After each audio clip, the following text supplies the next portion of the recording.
By mid-1944, Japan was struggling to maintain its air power. The once feared Mitsubishi A6M0, dominant in the early years of the war, had become hopelessly outclassed by newer American aircraft like the F-6F Hellcat and P-51 Mustang. But in laboratories and secret hangars across the United States, engineers were already working on something beyond even the Mustang's reach. Aircraft powered not by piston engines, but by pure jet thrust. This was the dawn of a new era, and the Japanese, though brilliant engineers themselves, had no idea just how close they were to being left behind forever. It all began years earlier, before America even entered the war. In the late 1930s, Europe had already seen the first experiments with jet propulsion. German engineers, led by pioneers like Hans von Ohain, developed the Heinkel He-178, the world's first jet aircraft to take flight in 1939. The British, too, were testing their own, the Gloster E-2839, under the direction of the brilliant Frank Whittle. But across the Atlantic, in America, the concept of jet propulsion was met with skepticism. U.S. military officials and even top aircraft designers doubted its practicality. Why fix what isn't broken, some argued. The P-38s, P-47s, and new Mustangs were already dominating the skies. Why chase a dream that seemed years away from being combat-ready? Yet, in a quiet corner of General Electric's laboratory in Lynn, Massachusetts, a small group of engineers had a different vision. In 1941, before Pearl Harbor, the U.S. Army Air Forces secretly authorized Project MX-409, the code name for America's first jet program. It would produce the aircraft that would change everything, the Bell P-59 Airacomet. The Bell P-59 was America's first operational jet. It wasn't perfect, far from it. It was underpowered, heavy, and slower than many piston engine fighters, but it proved one crucial point: jet flight was real, and it worked. When the P-59 took to the skies in 1942, the few who witnessed it were stunned. Even General Henry Hap Arnold, the commanding general of the U.S. Army Air Forces, reportedly stood speechless as the jet roared down the runway without a single propeller in sight. "Gentlemen," he said quietly after the test, "we're looking at the future." Arnold ordered immediate development of a superior model, one that could not just fly fast, but fight. That order birthed a legend, the Lockheed P-80 Shooting Star. While Japan struggled to defend its empire across the Pacific, Lockheed's secret division, known only as Skunk Works, began work on America's first truly advanced jet fighter. Headed by a young, brilliant engineer named Clarence Kelly Johnson, the team was given just 150 days to produce a working jet prototype. They did it in 1943.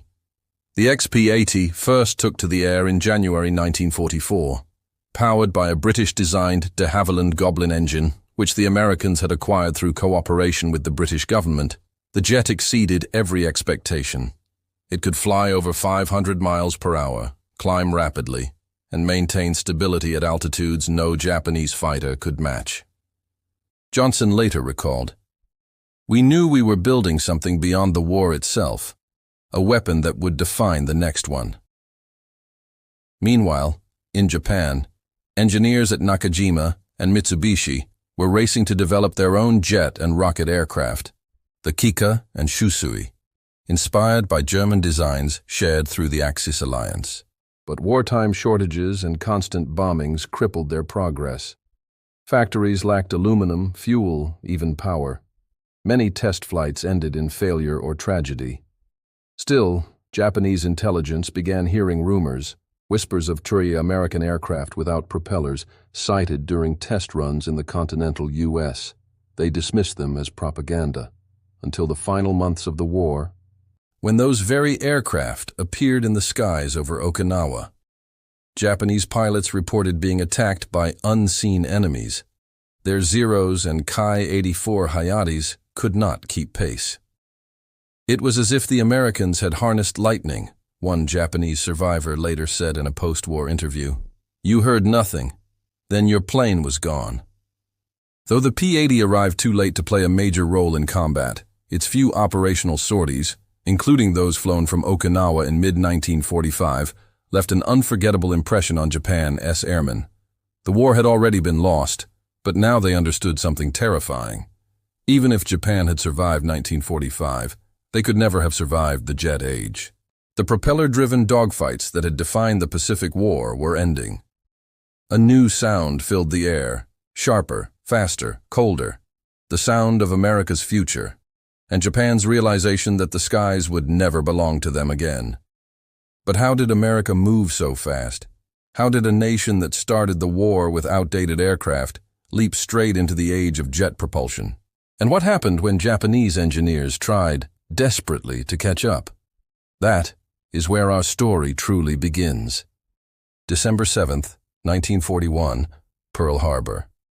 When the bombs fell on Oahu, America was thrust into a war it wasn't ready for. But beneath the chaos, something else awakened.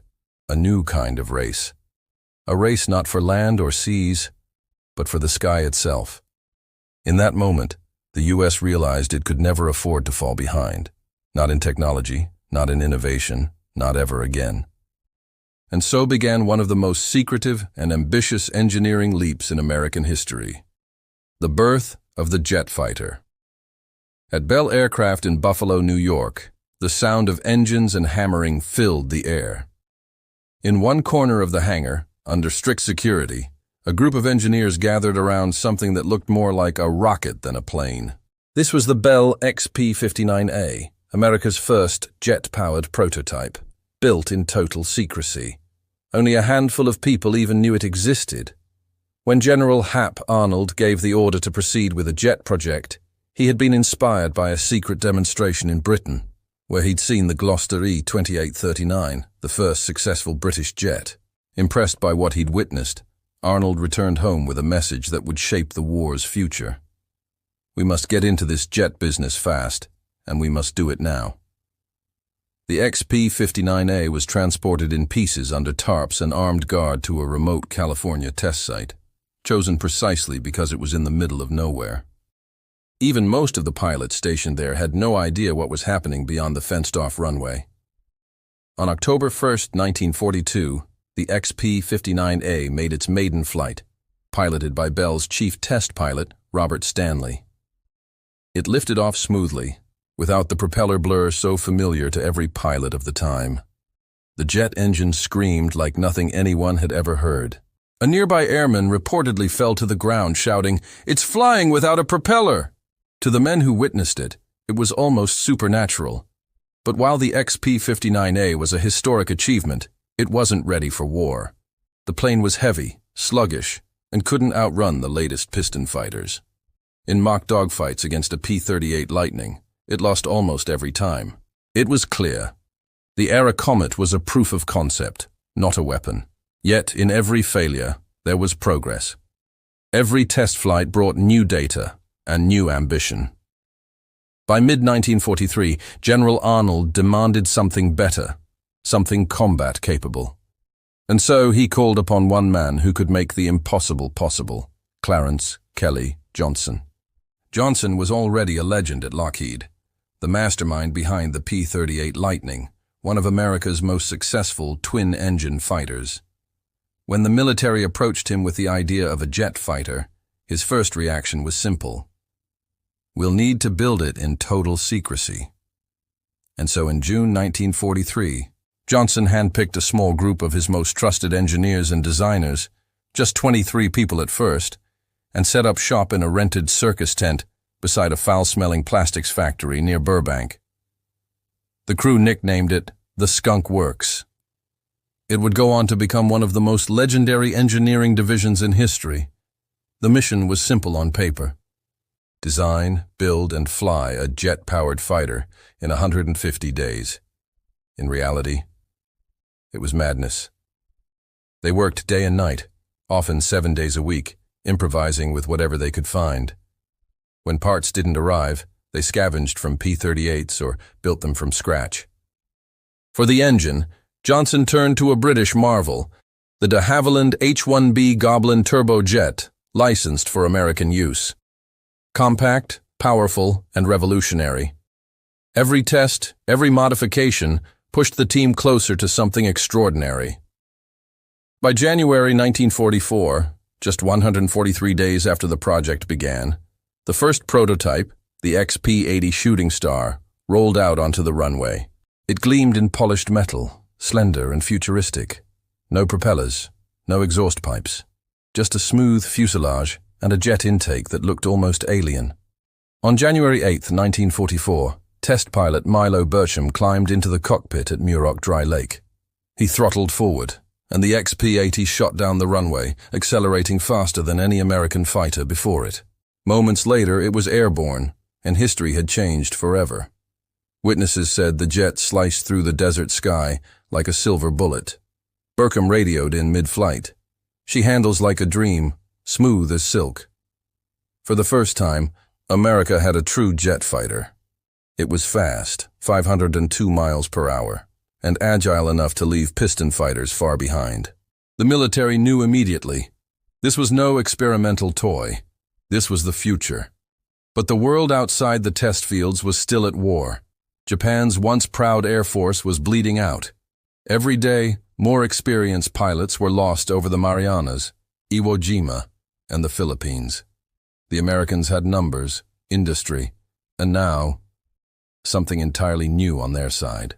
By mid-1944, Lockheed began producing pre-production models of the P-80, preparing for combat evaluation. These jets were rushed into testing, and the results were jaw-dropping. They outclimbed everything in the air. They could reach speeds so high that even radar operators struggled to track them accurately. General Arnold personally witnessed one of the first test flights. When the jet screamed overhead, someone remarked, "The propeller is gone." Arnold replied with a grin, "So are the old rules." But there was a problem, and a big one. The Pacific War was moving fast, and deploying such a radical new weapon came with enormous risk. Fuel logistics, maintenance, spare parts, all of it had to be reinvented. And yet, the order came down. Prepare to send the first jets into the Pacific. The idea was clear.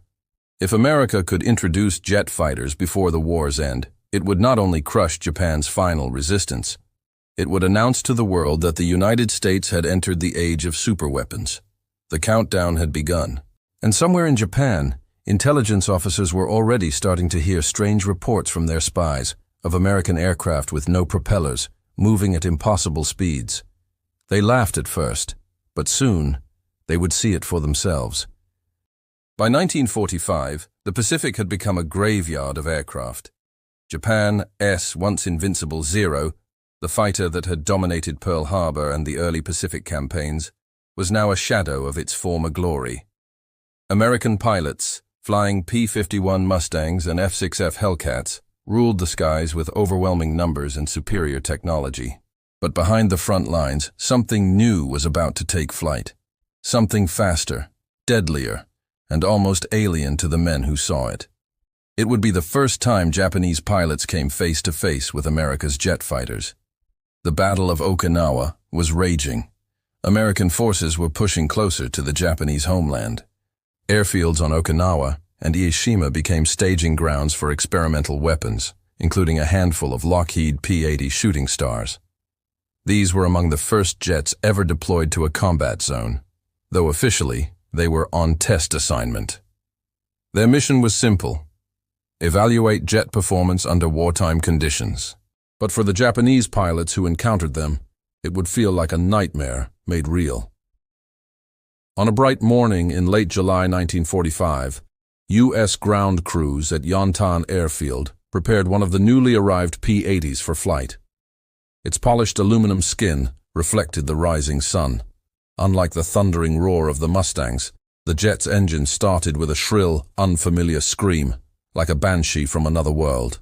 Pilot Lieutenant John "Jock" Watkins, a test flyer chosen for combat trials, climbed into the cockpit.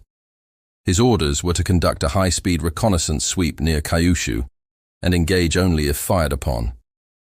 As the throttle advanced, the P-80 rocketed down the runway. No propeller blur, no engine sputter, just raw, unrelenting thrust. In seconds, it was gone, leaving a trail of dust and disbelief among the mechanics watching below. It looked like it was shot from a gun, one crewman later recalled. No plane should move that fast. On the Japanese mainland, radar operators began reporting unidentified aircraft moving at nearly 800 kilometers per hour, speeds they considered impossible. Pilots scrambled to intercept, but their aircraft, Nakajima Ki-84 Hayate fighters, simply couldn't climb or turn fast enough. Within minutes, the strange American aircraft appeared and disappeared again, vanishing from view before any visual confirmation could be made. One Japanese pilot later told an interrogator after the war, "It was like fighting a ghost. You'd turn, climb, dive, but the enemy was gone before you could even see his markings." That ghost was Lieutenant Watkins P-80, and his mission had proven something astonishing. Jet propulsion wasn't just faster, it was untouchable. Even when Japanese pilots spotted the aircraft, they mistook it for a new type of Mustang, because the concept of an aircraft flying without propellers seemed impossible. The few who got close enough to glimpse the airframe reported back that it had no visible engine and flew with the sound of thunder, but the speed of lightning. Japanese military intelligence was in panic mode. Reports flooded in from air defense units describing American aircraft that moved too fast to engage. At first, Imperial Army scientists dismissed these as miscalculations or exaggerated combat reports. But when radar operators confirmed the readings, senior officers began to take notice. Some believed the Americans had found a way to chemically boost piston engines beyond normal limits. Others theorized a rocket plane concept, a theory not entirely wrong, considering Japan itself had been developing the Mitsubishi J-8M Shusui, a rocket-powered interceptor based on the German Me-163 Comet. But the reality was far worse than anyone in Tokyo imagined. The Americans weren't using rockets. They were flying jets, the same technology Japan had hoped to build, but never had the resources to finish. In a hangar outside Tokyo, engineers from Nakajima Aircraft had been working feverishly on their own secret weapon, the Kika. Inspired directly by the German Messerschmitt Me-262, it was Japan's first jet aircraft, a desperate attempt to match American air superiority.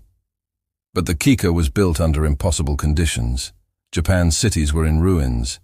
Fuel supplies were gone. Aluminum was scarce. And Allied bombers attacked almost daily. Still against all odds, on August 7, 1945, one day after the atomic bombing of Hiroshima, test pilot Lieutenant Cedar Susumu Takaoka climbed into the Kika's cockpit for its maiden flight. The aircraft lifted off, engine flames trailing beautifully behind it. For a brief, shining moment, Japan had joined the jet age. But the triumph was short-lived. On its second test, the aircraft's takeoff gear failed, and it crashed into the sea. The project was abandoned within days. Japan's final hope to compete in the skies was literally swallowed by the Pacific. At the same time, P-80s continued to operate quietly from Okinawa. They saw little combat. The war was ending too fast for that. But their psychological impact was immense. Japanese pilots who survived encounters spoke of aircraft that came from the future. For a nation already facing atomic devastation and naval collapse, the arrival of jet-powered American fighters was another reminder. The war had moved beyond their reach. Yet what shocked the Japanese even more wasn't what the Americans had in 1945, but how many more they were already preparing for 1946.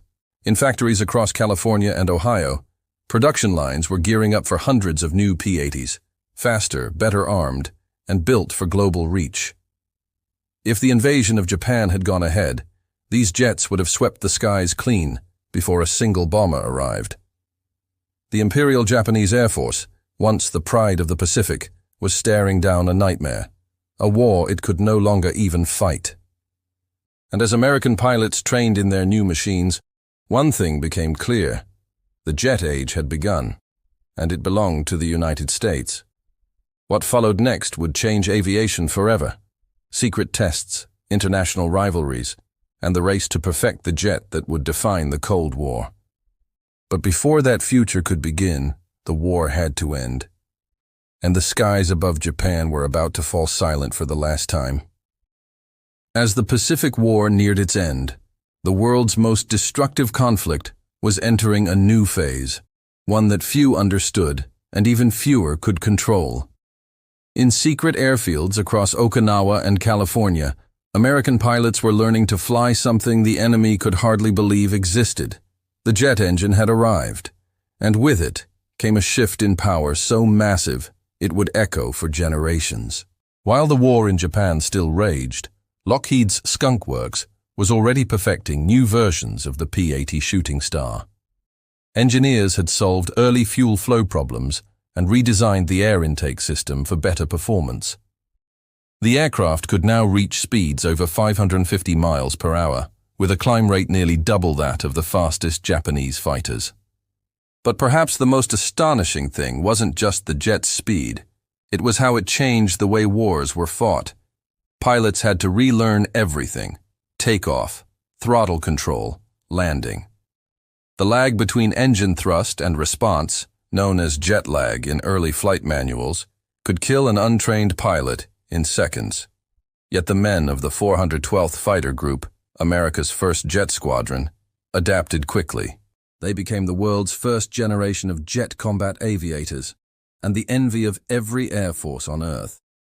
For Japan, it was a different story. The once mighty Imperial Japanese Navy Air Service had been reduced to a fraction of its former strength. Pilots were now being trained in weeks instead of months. Fuel was so scarce that many graduates had never fired a live round or practiced a full landing sequence.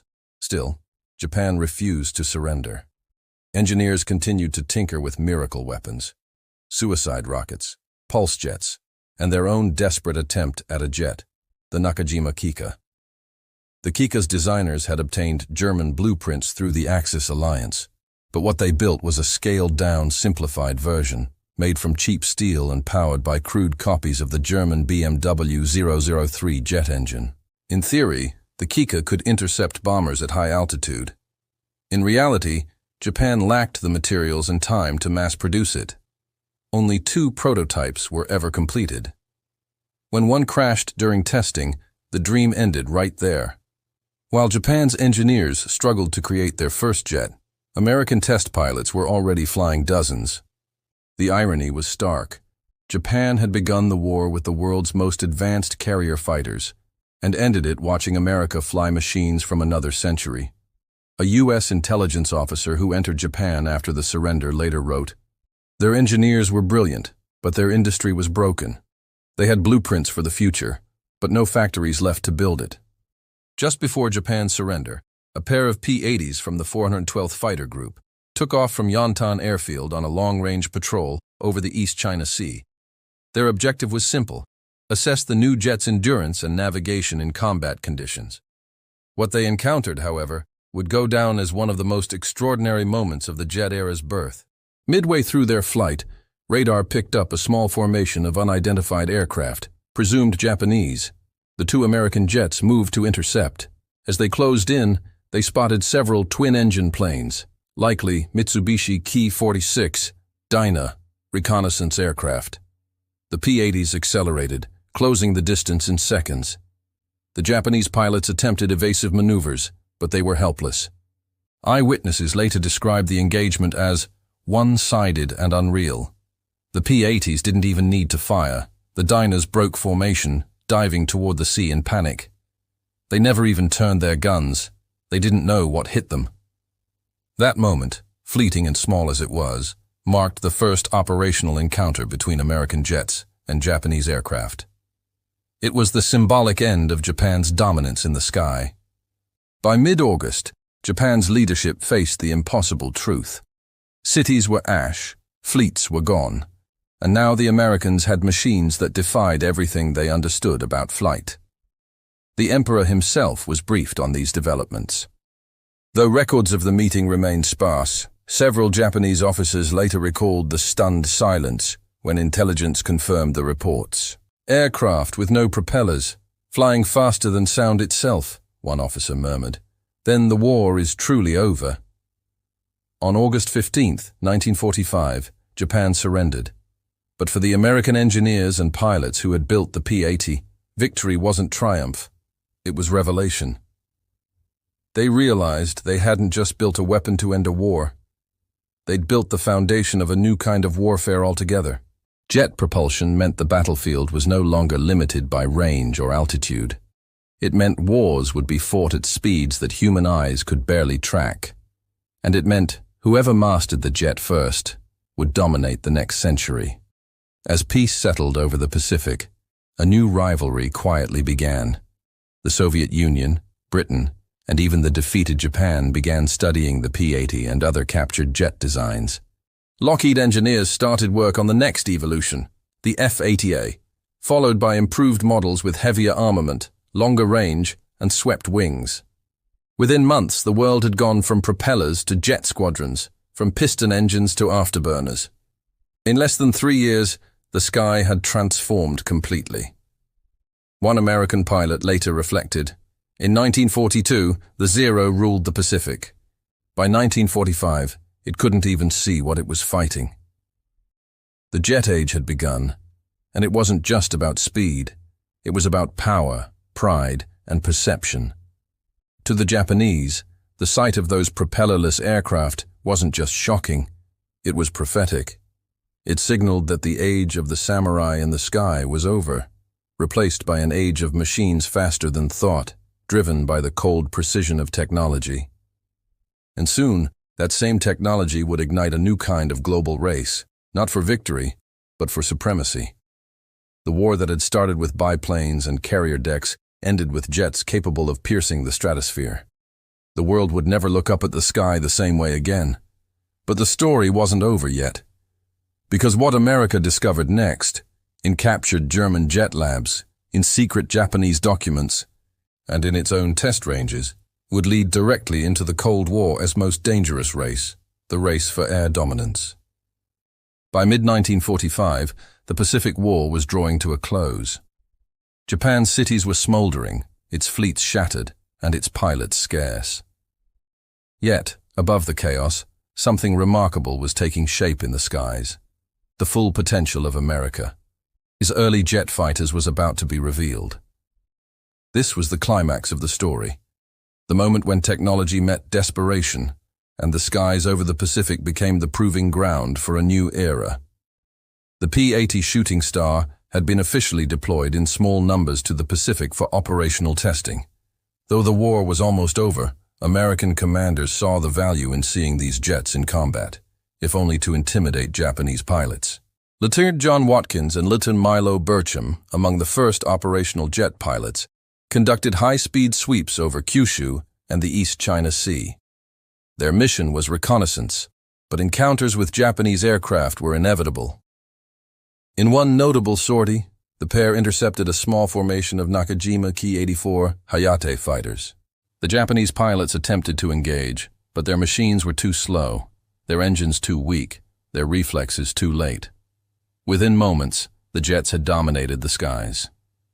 One Japanese pilot later recounted, "It was as if they had stolen the wind itself. We couldn't even track them. They moved too fast, too cleanly, too unreal." This was not just victory, it was shock and awe. The P-80s had achieved in minutes what the Japanese had fought for years to accomplish: air superiority. In Tokyo and Nagoya, commanders and engineers faced reports of these propellerless monsters. They tried to rationalize it. Perhaps the Americans had developed rocket planes, perhaps some secret weapon, but the truth was undeniable. Japan had gambled on advanced designs like the Kika and the Shusui. But lack of materials, fuel shortages, and constant bombing raids had rendered their projects almost useless. Meanwhile, America had not just built jets. They had trained pilots to master them, created logistical support, and produced enough planes to overwhelm any opposition. The psychological impact was immense. Even if Japan had miraculously rebuilt its air force overnight, it would have been too late. The P-80s represented the future, a future Japan could never reach in time. As news of the atomic bombings of Hiroshima and Nagasaki reached Okinawa, the Japanese surrender became inevitable. But the P-80 pilots didn't know it yet. They continued flying missions, testing jet endurance, and practicing maneuvers over enemy territory. Each flight revealed the same reality. Jet aircraft had forever changed the rules of combat. Propeller-driven fighters were obsolete. Dogfights that had defined air warfare for decades were already a thing of the past. Lieutenant Burcham later reflected, "Flying the P-80, you knew the old days were over. You weren't just faster.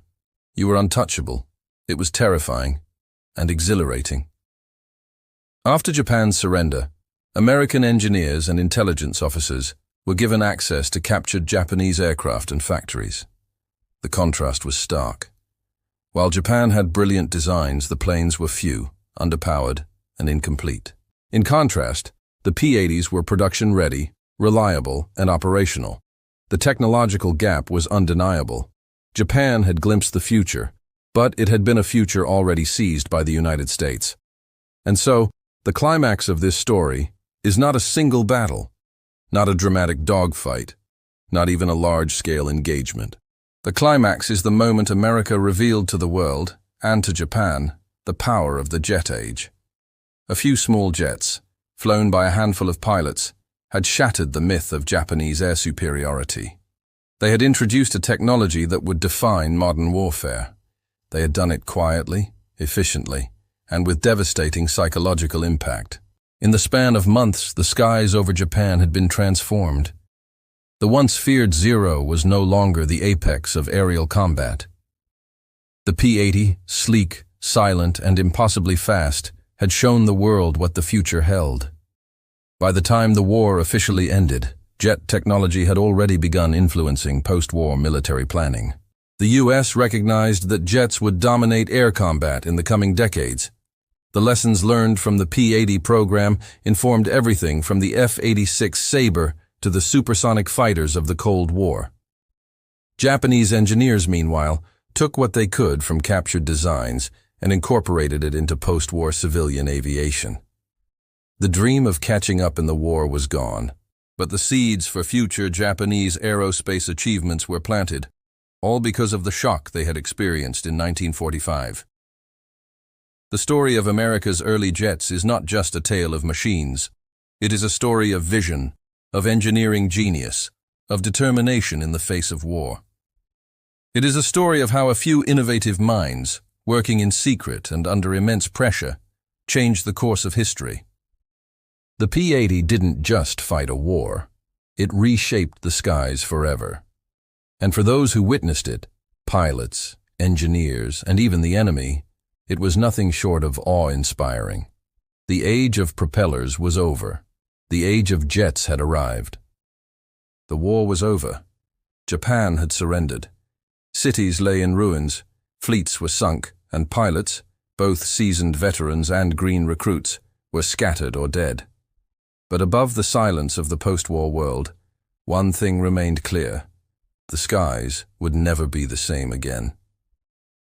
The P-80 Shooting Star, America's first true jet fighter, had done more than shock Japanese pilots in 1945.